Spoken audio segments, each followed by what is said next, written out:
আন্তরিক ধন্যবাদ স্টুডেন্ট শাহান মন্ডল মহাশয় টিফিন লাইন জিরো চ্যানেলের ভিডিওটি ক্লিক করার জন্য। স্টুডেন্ট, এখন আমি তোমাদের দেখাবো ক্লাস 6-এর 217 নম্বর পাতার কোষে দেখি 18.শ্রেণীর এই অঙ্কগুলি আমি তোমাদের সমাধান করে দেবো। তো স্টুডেন্ট, এই যে এখানে অঙ্কগুলি দেখছো, এই প্রত্যেকটি অঙ্কই তোমাদের খুবই ইম্পর্টেন্ট, এবছর পরীক্ষায় আসবেই। এবং স্যার যখন এ থেকে একটা প্রশ্ন তোমাদের প্রশ্নপত্রে তুলবে, এখানে যে সংখ্যাগুলি আছে দেখবে হুবহু সংখ্যা দিয়ে অঙ্কটা মিলে গেছে। ওকে, তো মনোযোগ দিয়ে দেখো। এই ভিডিওটি যদি তুমি মনোযোগ দিয়ে দেখো তাহলে তুমি এটুকু ধরে নাও যে ফাইনাল পরীক্ষায় এই ভিডিওর মাধ্যমে নাম্বার তুমি পেতে চলেছো। কারণ এ থেকে একটা অঙ্ক অবশ্যই পড়বে, আর সেই অঙ্কটা তোমার করে ফেলতে পারলেই তুমি নাম্বার পেয়ে যাবে। ওকে, তো অবশ্যই এর প্রত্যেকটি অঙ্ক খুবই ইম্পর্টেন্ট, মনোযোগ দিয়ে দেখো। ভিডিও ভালো লাগলে অবশ্যই লাইক করে দিও, আর চ্যানেলে আরও এই ধরনের ভিডিও পাওয়ার জন্য চ্যানেলটিকে সাবস্ক্রাইব করে রাখো। কারণ এই চ্যানেলের মাধ্যমে তুমি ক্লাস 6, 7, 8, 9, 10, 11, 12 এই সমস্ত ক্লাসেরও বিভিন্ন ভিডিও পাবে। ওকে, তো স্টুডেন্ট দেখো 1 নম্বর অঙ্কটা কি বলছে, 1000 এর নিকটতম পূর্ণবর্গ সংখ্যা খুঁজি। অর্থাৎ বলছে 1000-এর কাছাকাছি পূর্ণবর্গ সংখ্যাটি কত। তো অঙ্কটা তুমি কি করবে, তো দেখো তোমার প্রথমে কাজ হবে 1000কে বর্গমূলের ভাগ করে নাও। দেখো 1000কে যদি তুমি বর্গমূলের ভাগ করো তোমার উত্তর কত আসছে। দেখো কি করতে হবে, জোড়া জোড়া কাটতে হয়, তারপরে এই দুটো শূন্য, অর্থাৎ জোড়া জোড়া কেটে নিলাম। তাহলে প্রথমে হলো 10, বর্গমূলের ভাগ কী করতে হয় আগেই দেখেছো, এদিকে যত বসাতাই এদিকেও তত। অর্থাৎ 10 আছে মানে দেখো 3, 3 9, ওকে 1, অর্থাৎ 10 থেকে 9 বিয়োগ করলে পাবে 1। এই দুটো সংখ্যা নেবে যাবে, অর্থাৎ বর্গমূলের ভাগে জোড়া জোড়া নামবে বলেই এই জোড়া জোড়া করে কেটে দেখিয়ে দিতে হয়। তো এবারে তোমার কাজ কি, আবার তুমি এই দিকে একটা দাড়ি টানবে, এখানে যেটা উত্তর হয়েছে তার ডবল করো, অর্থাৎ 3-এর ডবল 6 বসালে এমন একটা সংখ্যা এখানে বসো, তত দিয়েই গুণ করলে যেন এটার কাছাকাছি চলে আসে। অর্থাৎ তুমি 1 বসালেই, তাহলে এখানেও 1 বসাও, কারণ 2 বসালে 62, 62কে 2 দিয়ে গুণ করলে তোমার 100-র বেশি হয়ে যাবে, যার কারণে তুমি এখানে 1 বসালে, আর 1 দিয়ে গুণ করলে দেখো 61 হয়, কারণ 1 1 1, 1 6 6। এটা বিয়োগ করলে পাবে দেখো 9 3 39, অর্থাৎ 1000টা পূর্ণবর্গ সংখ্যা নয়, এখানে 39 বেশি আছে, তাহলে এখান থেকে 39 বাদ দিলে তাহলে সেটা একটা পূর্ণবর্গ সংখ্যা হবে। ওকে, তাহলে এখানে তোমার কি করতে হবে, দেখো লিখবে যে অতএব 1000 এর আগের, ওকে 1000 এর আগের পূর্ণবর্গ সংখ্যা সমান, এখানে উত্তর হয়েছে কত 31, তাহলে 31কে 31 দিয়ে গুণ করে দাও। ওকে, তাহলে 31কে 31 দিয়ে গুণ করলে দেখো তুমি পাবে 961। তাহলে 961 একটা পূর্ণবর্গ সংখ্যা, এটা 1000-এর কাছে। তোমাদের জানতে চেয়েছে 1000-এর নিকটতম সব থেকে কাছে কোনটা, আগে হতে পারে বা পরেও হতে পারে, কিন্তু 1000-এর কাছাকাছি কোন সংখ্যাটা পূর্ণবর্গ সংখ্যা। তাহলে এটা আমি 31 দিয়ে পেলাম 961, তাহলে 31-এর পরের সংখ্যা কি আছে 32, তাহলে 32কে 32 দিয়ে গুণ করে দেখো পূর্ণবর্গ সংখ্যাটি কত। তো লিখবে যে অতএব 1000 এর পরের পূর্ণবর্গ সংখ্যা সমান 31 দিয়ে পেয়েছি। এবারে তুমি 32 দিয়ে গুণ করো, 32কে 32 দিয়ে গুণ করলে পাবে দেখো 1024। ওকে, তাহলে দেখো 1000-এর আগের পূর্ণবর্গ সংখ্যা হচ্ছে 961, আর পরের পূর্ণবর্গ সংখ্যা হচ্ছে 1024। এবারে তোমাকে বুঝতে হবে 1000-এর কাছাকাছি কোনটা। তাহলে দেখো এখানে যদি একটু দেখো, এই 961-র মধ্যে ডিফারেন্স কত আছে, 39-এর ডিফারেন্স আছে, অর্থাৎ এই যে সংখ্যাটা পূর্ণবর্গ সংখ্যা এর ডিফারেন্স হচ্ছে 39। আর এর যদি তুমি ডিফারেন্স দেখো 1024 আর 1000 বিয়োগ করলে তুমি পাবে দেখো 24 ঘরের ডিফারেন্স, অর্থাৎ এটা পাচ্ছি 39 ঘরের ডিফারেন্স, এটা পাচ্ছি 24 ঘরের ডিফারেন্স। তাহলে হিসাব করলে কোনটা পাচ্ছি 1000-এর কাছাকাছি, যেটা কম ঘরের ডিফারেন্স অর্থাৎ 24, তাহলে এটাই হচ্ছে তোমার নিকটতম পূর্ণবর্গ সংখ্যা। অতএব তুমি লিখে দাও যে 1000 এর নিকটতম পূর্ণবর্গ সংখ্যা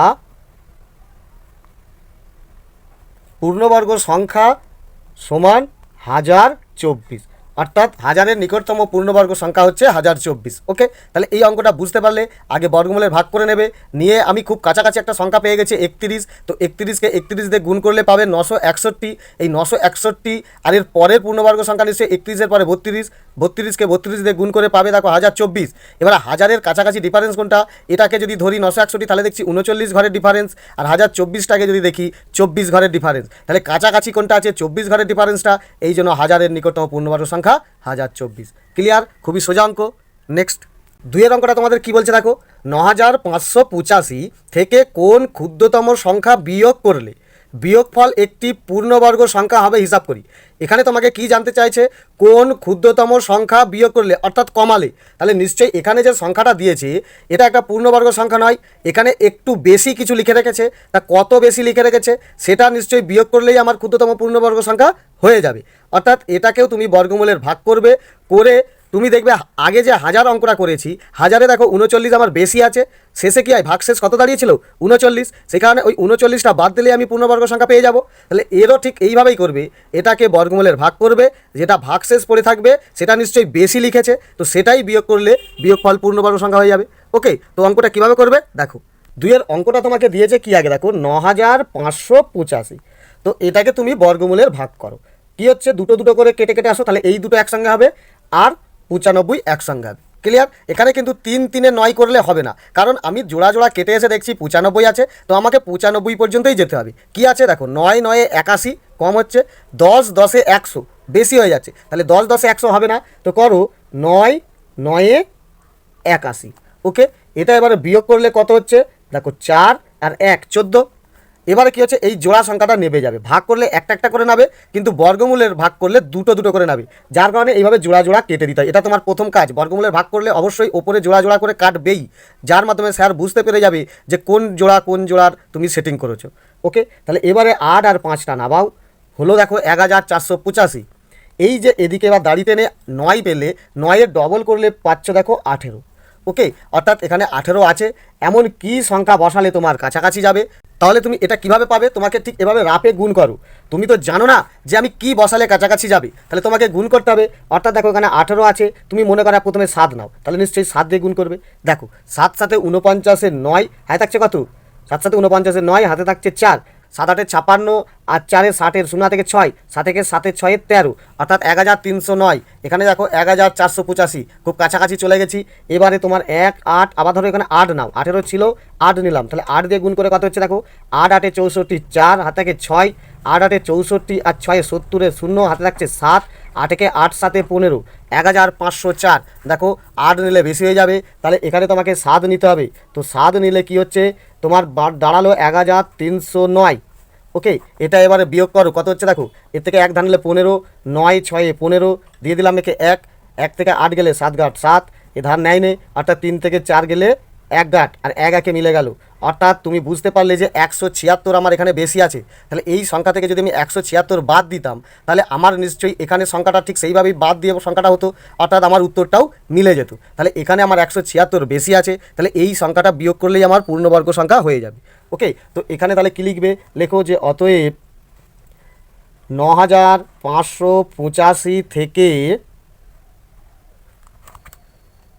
176 ক্ষুদ্রতম সংখ্যা বিয়োগ করলে বিয়োগফল পূর্ণবর্গ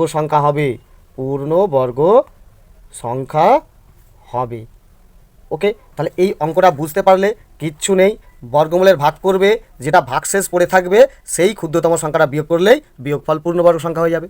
ওকে, যদি বলতো পূর্ণবর্গ সংখ্যাটি কত, তাহলে আমি বিয়োগ করে ডাইরেক্ট দেখিয়ে দিতাম যে পূর্ণবর্গ সংখ্যাটি কত। এখানে আমাকে জানতে চেয়েছে কোন সংখ্যাটা বিয়োগ করতে হবে, দেখিয়ে দিলাম 176 বিয়োগ করতে হবে। তাহলে এই অঙ্কটা সোজা, কিচ্ছু নেই, পরীক্ষায় ফেললে কিন্তু পুরো নাম্বারটা আনতে হবে। ওকে, নেক্সট 3-এর অঙ্কটা কী বলছে দেখো, 5320 এর সাথে কোন ক্ষুদ্রতম সংখ্যা যোগ করলে যোগফল পূর্ণবর্গ সংখ্যা হবে হিসাব করি। অর্থাৎ দেখো 3-এর অঙ্কটা 2-এর অঙ্কের হুবহু বিপরীত মতো। এখানে বলছে বিয়োগ করলে, অর্থাৎ নিশ্চয়ই এখানে বেশি ছিল তাই কত বাদ দিলাম, 176 বাদ দিলে পূর্ণবর্গ সংখ্যা হয়ে যাবে। ওকে, এখানে বলছে কত যোগ করলে পূর্ণবর্গ সংখ্যা হবে, অর্থাৎ এই 3-এর যে বলছে 5320, এখানে নিশ্চয়ই কোনো একটু সংখ্যা কম লিখে রেখেছে, তাহলে একটা কিছু সংখ্যা আছে যেটা এতে যোগ করে দিলেই আমার ক্ষুদ্রতম পূর্ণবর্গ সংখ্যা হয়ে যাবে।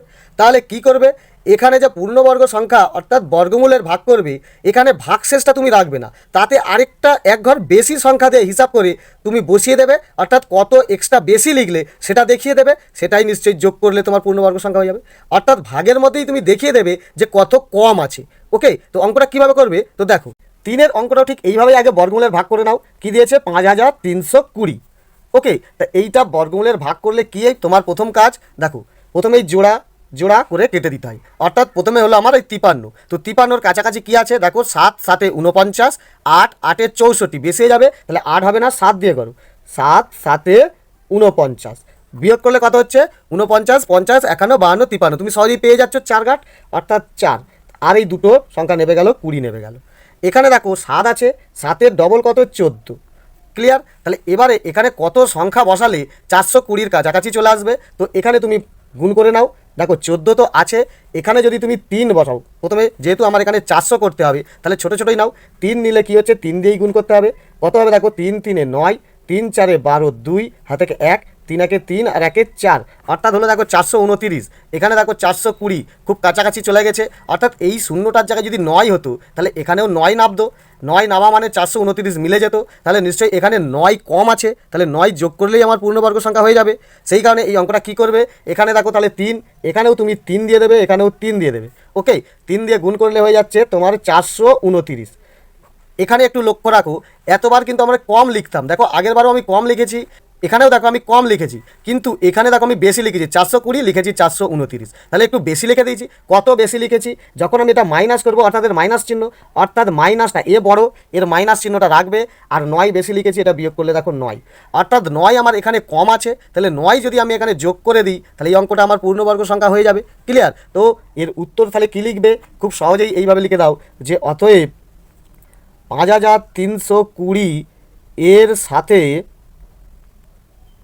ওকে, 9 যোগ করলে, এখানে কিন্তু আর মাইনাস 9 দেখো না, এখানে ভাগ করে তোমার মাইনাস 9 এসেছে, তো এই 9টা আমার কম ছিল, তাহলে 9 আমার যোগ করতে, এখানে আর মাইনাস 9 দেখালে হবে না, শুধু 9, ওকে, 9 যোগ করলে যোগফল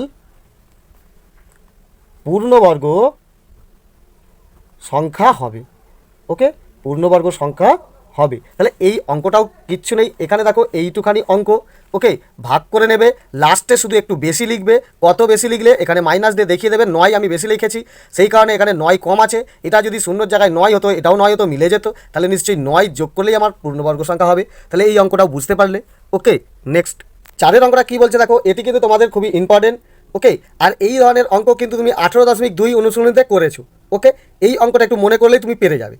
তো দেখো কী বলছে, শূন্য ছাড়া এমন একটি ক্ষুদ্রতম পূর্ণবর্গ সংখ্যা খুঁজি যা 15 25 35 ও 45 দ্বারা বিভাজ্য। তাহলে এই অঙ্কটা কীভাবে করবে দেখো, 18.2 অনুশীলনীতে করেছো, আশা করি অঙ্কটা পড়ার সঙ্গে সঙ্গেই তুমি বুঝতে পারছো, খুবই ইজি, এটা খুবই সহজ, ওকে। তো চলো আমি অঙ্কটা করছি, তোমার চিন্তা ভাবনা মিলে যাচ্ছে কিনা দেখে নাও। এই 4-এর অঙ্কটা করতে গেলে তোমাকে প্রথমেই লসাগু করে নিতে হবে। দেখো 15 25 35 আর 45, তো এইগুলোকে তুমি আগে লসাগু করে নাও। তো কি করবে, 3 দিয়ে গেলে 3 5 15, 25 যাবে না, 35ও যাবে না, আর 3 15 45, ওকে।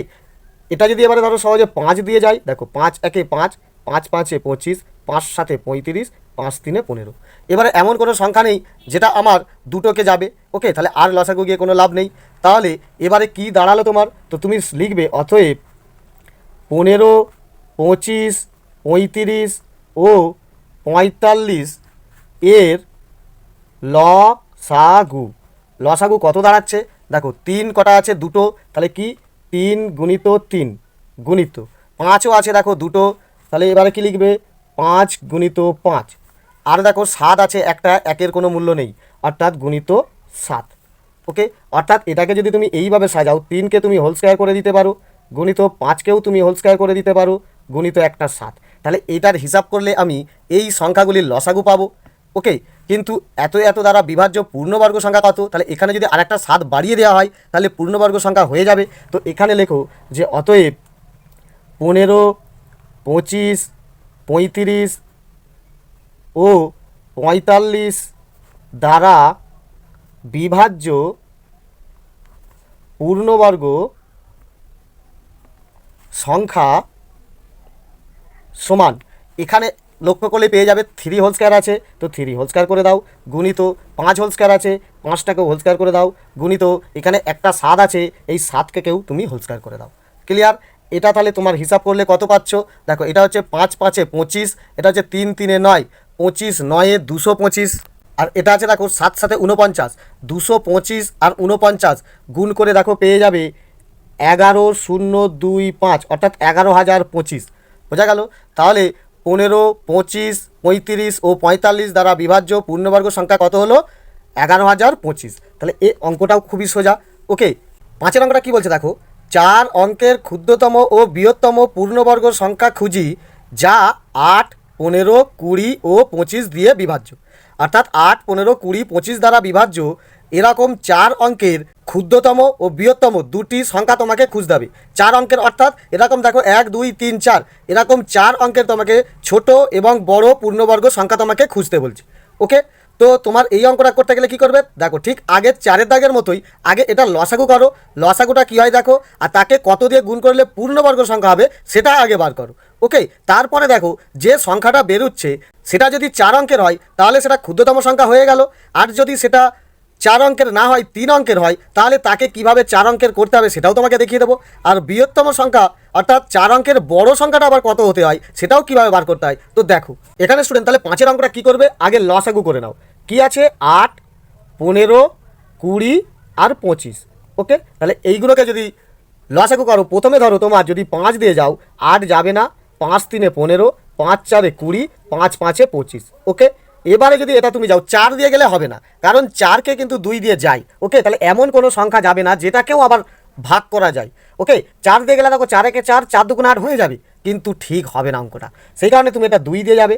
দেখো 2 4 8, 3 যাবে না, 2 2 4, 5টা বসে গেল। আবার দেখো এটা 2 দিয়ে যাবে, কি হচ্ছে দেখো 2 2 4, 3 যাবে না, 2 1 2 আর 5 বসে গেল। আর কোনো সংখ্যা নেই যেটা দিয়ে তোমার দুটোকে কমসে কম যাবে, তাহলে হয়ে গেল। তাহলে লসাগু কত দাঁড়াচ্ছে, তো লেখো যে অতএব 8, 15, 20 ও 25 এর লসাগু সমান কি দাঁড়াচ্ছে দেখো, 2 কটা আছে দেখো, 1টা 2টো 3টে, তাহলে 3টে 2 লেখো, 2 গুণিত 2 গুণিত 2 গুণিত। এবারে কি আছে, 3 কটা আছে দেখো, 1টা, তাহলে 1টা 3। 5 কটা আছে দেখো, 1-এর তো মূল্য নেই, 5 আছে দেখো 2টো, তো এখানে লেখো 5 2টো, 5 গুণিত 5। অর্থাৎ এটাকে যদি হোল স্কোয়ারে রাখা হয় কী হবে দেখো, 2টো 2 অর্থাৎ 2 হোল স্কোয়ার, 1টা 2 পড়ে রয়েছে, এখানেও দেখো 1টা 3 পড়ে রইলো, এখানে দেখো 2টো 5কে আমি 5 হোল স্কোয়ার হয়ে যায়। অর্থাৎ এটা টোটাল গুণ করলে আমি লসাগু পেয়ে যাব, কিন্তু সেই লসাগুটা এর পূর্ণবর্গ সংখ্যা নয়, কারণ এখানে একটা 2 আর একটা 3 কম।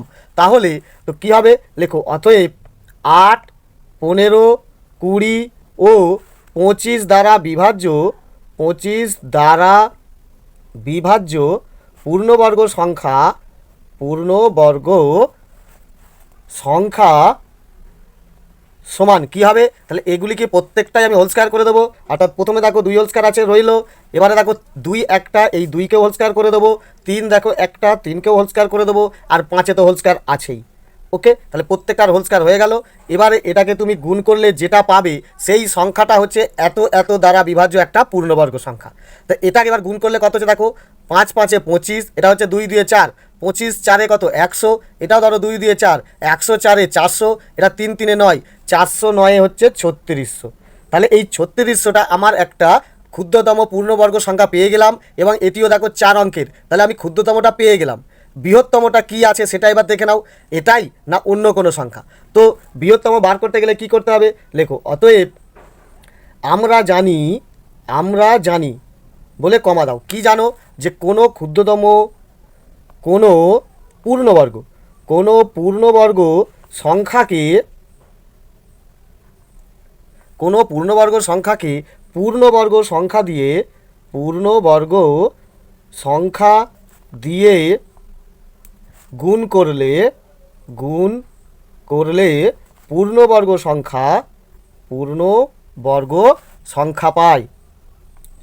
সংখ্যা পাওয়া যায়। ওকে, তাহলে এখানে একটা পূর্ণবর্গ সংখ্যা কী আছে দেখো, প্রথমেই আছে আমার 3600, একে একটা সংখ্যা দিয়ে গুণ করো। তাহলে প্রথম ছোট পূর্ণবর্গ সংখ্যা কত, 2 2 4, অর্থাৎ 4 একটা পূর্ণবর্গ সংখ্যা। তাহলে একে যদি আমি 4 দিয়ে গুণ করি তা কত পাবে দেখে নাও, 4 0 0, 4 0 0, 4 6 24, 4 আর থেকে 2, 4 3 12, 13 14, অর্থাৎ 14,400। কিন্তু এটা দেখো 4 অঙ্কের নয়, 1 2 3 4 5 অঙ্কের পূর্ণবর্গ সংখ্যা হয়ে গেল। তাহলে আমাকে এখানে জানতে চাই যে 4 অঙ্কের ক্ষুদ্রতম ও বৃহত্তম। তো একসঙ্গে শুধু এটাই পেয়ে গেলাম যে এটি 4 অঙ্কের ক্ষুদ্রতম ও বৃহত্তম পূর্ণবর্গ সংখ্যা। তো লাস্ট কি উত্তর লিখবে, তোমাকে এখানে লাস্ট উত্তর লিখতে হবে যে অতএব, ওকে, 8, 15, 20 ও 25 দ্বারা বিভাজ্য 4 অঙ্কের ক্ষুদ্রতম, দেখো 4 অঙ্কের এত দ্বারা বিভাজ্য 4 অঙ্কের ক্ষুদ্রতম সংখ্যাও যেটা, বৃহত্তর সংখ্যাও সেইটা। কারণ একে যদি আমি 4 দিয়ে গুণ করি দেখছি 5 অঙ্কে চলে যাচ্ছে, অর্থাৎ এর পরের যে পূর্ণবর্গ সংখ্যাটা আছে সেটা 5 অঙ্কের হয়ে যাচ্ছে, তাহলে তো হবে না। তো 4 অঙ্কের এটাই যাচ্ছে, তাহলে এটাই হয়ে যাবে যে 4 অঙ্কের ক্ষুদ্রতম ও বৃহত্তম পূর্ণবর্গ সংখ্যা 3600। ওকে, তাহলে এই অঙ্ক তোমার হয়ে গেল। তাহলে এই অঙ্কটা কি করবে, আগে লসাগু করবে, লসাগু করে নেওয়ার পরে এত দ্বারা বিভাজ্য লসাগুটা কি দেখাবে সেটাকে প্রত্যেকটাই হোল স্কয়ার রাখবে, আর যেটা দেখো হোল স্কয়ার হচ্ছে না সেটা বাকি রেখে দেবে। তারপরে নিশ্চয়ই এইভাবে অঙ্ক করেছো যে এত দ্বারা বিভাজ্য পূর্ণবর্গ সংখ্যাটি কী হবে, প্রত্যেকটাই হোল স্কয়ার করে দেওয়ার পরে পেয়ে গেলাম 3600। তাহলে এবারে দেখছি যে 3600 তো আমার 4 অঙ্কের ক্ষুদ্রতম সংখ্যা পেয়ে গেলাম, তো বৃহত্তম সংখ্যাটা কত হবে সেটা তো তুমি জানো না, এর পরের বৃহত্তম সংখ্যাটা কত, তাহলে সেটা তোমাকে হিসাব করে দেখাতে হবে। তো কী লিখবে, আমরা জানি কোনো পূর্ণবর্গ সংখ্যাকে পূর্ণবর্গ সংখ্যা দিয়ে গুণ করলে পূর্ণবর্গ সংখ্যা পাওয়া যায়, অর্থাৎ 3600কে আমি সবথেকে ছোট পূর্ণবর্গ 4 সেই সংখ্যাটা দিয়ে গুণ করে দেখলাম 14400, যেটা 5 অঙ্কের হয়। তাহলে এটা তো আমাকে জানতে চাইনি, 4 অঙ্কেরই চেয়েছে, সেই কারণে দেখলাম এই 3600টাই 4 অঙ্কের ক্ষুদ্রতম সংখ্যা, আর 3600টাই 4 অঙ্কের বৃহত্তম সংখ্যা, যেটা 8, 15, 20 ও 25 দ্বারা বিভাজ্য। তাহলে এইভাবে লিখে দিলেই হয়ে যাবে। ওকে, তাহলে অঙ্কটা কিন্তু খুবই সোজা, মনোযোগ দিয়ে রিপিট করে দেখো, খুবই ইজি। এই অঙ্কটা তোমাদের কিন্তু খুব ইম্পর্টেন্ট, পরীক্ষায় আসে। ওকে, নেক্সট 6টা কী বলছে দেখো, 4 অঙ্কের ক্ষুদ্রতম পূর্ণবর্গ সংখ্যা খুঁজি। 4 অঙ্কের ক্ষুদ্রতম পূর্ণবর্গ সংখ্যাটি কত? দেখো এই অঙ্কটা আর এই একের অঙ্কটা কিন্তু হুবহু এক, কিন্তু একটু আলাদা লিখতে হবে। ওকে, অঙ্কটা পুরো হুবহু করব, একটু তথ্য আলাদা লিখলেই দুটো অঙ্ক কিন্তু হয়ে যাবে। এই অঙ্কটা একভাবে লিখলাম, এই অঙ্কটাও একভাবে লিখব, কিন্তু অঙ্কটা করব একই রকমের। তো দেখো অঙ্কটা কীভাবে হবে। 6টা তোমাকে প্রথমেই লিখতে হবে যে 4 অঙ্কের ক্ষুদ্রতম সংখ্যা, 4 অঙ্কের ক্ষুদ্রতম সংখ্যা, নিশ্চয়ই জানো 4 অঙ্কের ক্ষুদ্রতম সংখ্যা কি, একের পিঠে 3টে শূন্য দিলেই তোমার 4টে সংখ্যা হয়ে যাচ্ছে, তাহলে এটাই 4 অঙ্কের ক্ষুদ্রতম সংখ্যা, যেটা দেখো 1000। অর্থাৎ এবারে তোমাকে 1000কে বর্গমূলের ভাগ করতে হবে। তো 1000কে যদি বর্গমূলের ভাগ করো, কীরকমভাবে করবে, একের অঙ্কটাই করেছো, তাহলে কী করবে, জোড়া জোড়া কেটে আসো, 5 10। তো প্রথমে 10 পেলে কী করবে, 3, 3 9, বিয়োগ করলে 1, দুটো সংখ্যা নেমে গেল, অর্থাৎ দুটো শূন্য। 3-এর ডবল কত, 6, এখানে 1 1 1 1 1 6 6, অর্থাৎ এটা বিয়োগ করলে পাবে দেখো 9 3 39। অর্থাৎ এটা দেখো একের দাগের মতো হুবহু অঙ্কটা করলাম, কিন্তু আগে একটু লিখতে হবে যে 4 অঙ্কের ক্ষুদ্রতম সংখ্যাটি কত। ওকে, লিখে দিয়ে তারপর বর্গমূল ভাগ করলে, করার পরে লিখবে যে অতএব 1000 এর আগের পূর্ণবর্গ সংখ্যা সমান কত হবে। এখানে দেখো 31 বেরিয়েছে, অর্থাৎ 31 গুণিত 31 দেখো হবে 961। ওকে, লেখার পরে লিখবে যা 4 অঙ্কের নয়, 4 অঙ্কের নয়। এখানে আমাকে 4 অঙ্কের ক্ষুদ্রতম সংখ্যা চেয়েছে, তাহলে এবারে লেখো অতএব 1000 এর পরের পূর্ণবর্গ সংখ্যা সমান কি, এখানে 31 দিয়ে গুণ করেছো, এবারে 32 দিয়ে গুণ করো, 32 × 32, দেখো এটা গুণ করলে পাবে 1024। এটি 4 অঙ্কের, তো লিখবে যা 4 অঙ্কের পূর্ণবর্গ সংখ্যা লিখলে, তাহলে 4 অঙ্কের পূর্ণবর্গ সংখ্যা কোনটা পেয়ে গেলাম, 1024। তো কী লিখছো, এবারে সহজে লাস্ট উত্তর লিখে দাও যে অতএব 4 অঙ্কের ক্ষুদ্রতম পূর্ণবর্গ সংখ্যা, এখানে সব থেকে কমটা পেয়ে গেলাম, দেখো এটাও অথচ 4 অঙ্কের, তাহলে এটাই হবে 1024। ঠিক আছে, তাহলে এই ধরনের তোমাকে লিখতে হবে। আগে 4 অঙ্কের পূর্ণবর্গ সংখ্যা 1000 লিখে নিতে হবে, 1000কে বর্গমূলের ভাগ করে দেখে নিতে হবে 31 পেয়েছো, তো 31কে 31 দিয়ে গুণ করে পাচ্ছ 961, যেটা 4 অঙ্কের নয় 3 অঙ্কের। তাহলে আবার দেখো হাজারের পরের পূর্ণবর্গ সংখ্যা 32, অর্থাৎ এটা 31 ছিল, তারপরে 32 নেবে, 32কে 32 দিয়ে গুণ করলে দেখছো 1024, যেটা 4 অঙ্কের পূর্ণবর্গ সংখ্যা। তাহলে হাজারের পরে অর্থাৎ 4 অঙ্কের নিশ্চয়ই পরের ক্ষুদ্রতম পূর্ণবর্গ সংখ্যা তাহলে নিশ্চয়ই এটাই আছে। ওকে, 1024। তো লাস্ট উত্তর লিখে দেবে যে 4 অঙ্কের ক্ষুদ্রতম পূর্ণবর্গ সংখ্যা 1024। ক্লিয়ার? অঙ্কটা হবে একের দাগের মতো হুবহু এক, কিন্তু একটু লেখাটা আলাদা হবে। ওকে, নেক্সট 7 অঙ্কটা কী বলছে দেখো, 4 অঙ্কের বৃহত্তম পূর্ণবর্গ সংখ্যা খুঁজি।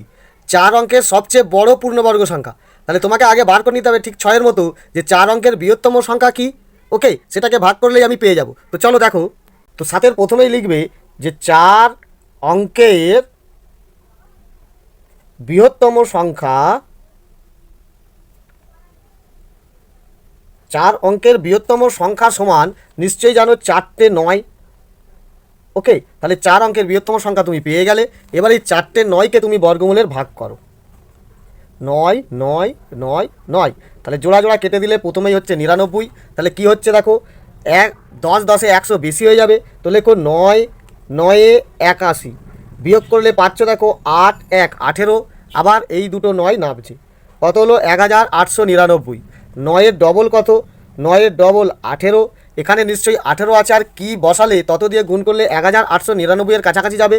তো তুমি এখানে রাফ করে দেখে নাও। ধরো 18 আছে, তুমি একটু বেশি প্রথমে তুমি ধরো 9ই বসাও, 9 দিয়ে দেখো কি আসছে, 9 9 81, 1 হাতে থাকছে 8, 9 8 72 আর 8 80, 0 হাতে থেকে 8, 9 9 8 17, তাহলে 1708। এখানে দেখো 1899 ছিল, তাহলে খুব কাছাকাছি যাচ্ছে, 10 দিলে হবে না।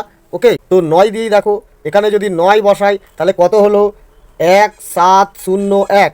এটা বিয়োগ করে দেখো কত হয়, বিয়োগ করে হচ্ছে 8 9 1। অর্থাৎ দেখো এই সংখ্যার মধ্যে 198 বেশি আছে, আর 9999-এর সঙ্গে যদি আমি 1 বাড়াই তাও দেখো সেটা 5 অঙ্কের হয়ে যাবে। তাহলে আমার এখানে 5 অঙ্কের চাই নেই, 4 অঙ্কের বৃহত্তম সংখ্যা। তো এক্ষেত্রে তুমি দুরকমভাবে দেখাতে পারো যে অতএব 4 অঙ্কের বৃহত্তম পূর্ণবর্গ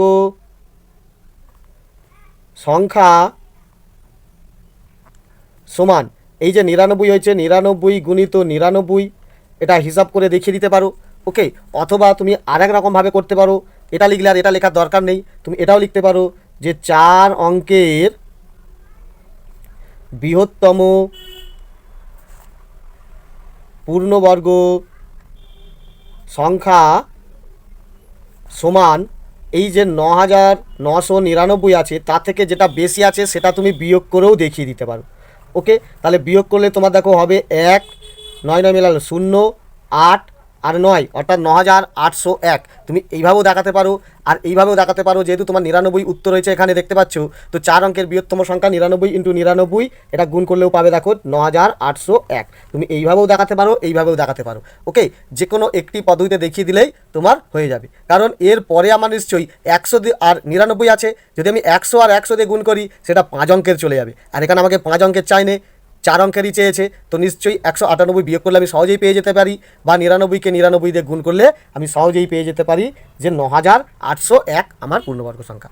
ক্লিয়ার? তাহলে অ্যান্সার হলো 9801। ওকে, তো স্টুডেন্ট আজ এটুকুই ভিডিও থাক, এর পরবর্তীতে 8 থেকে আমি সব পার্ট 2 দিয়ে দেবো। ওকে, তো ভিডিও ভালো লাগলে লাইক করে দিও, আর পরের পার্ট 2টা পাওয়ার জন্য, সকলের আগে নোটিফিকেশান তোমার কাছে যাওয়ার জন্য অবশ্যই সাবস্ক্রাইব বাটনটি ক্লিক করে রাখো। ওকে, ধন্যবাদ।